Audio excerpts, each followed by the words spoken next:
Welcome to Kenton's videos. Enjoy the video. You start by assembling what the IRS expects. This saves errors later. First, gather W-2s 1099 and proof of deductible expenses, receipts and Form 1098. Once done, open your most recent return to copy carryovers and your filing status. Make sure to list dependents correctly. Then create or sign into your IRS account and phone your bank if you need routing numbers. These steps let you move quickly into accurate data entry and reduce audit flags when you file. You now input income precisely, line by line.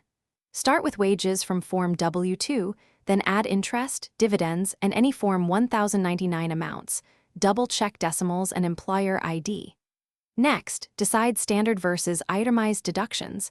Compare totals so you pick the higher benefit.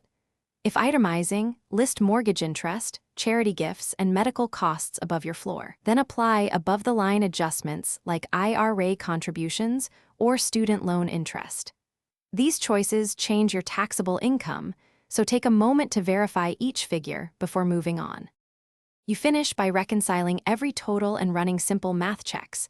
Confirm taxable income, tax owed, credits, and withholdings all match.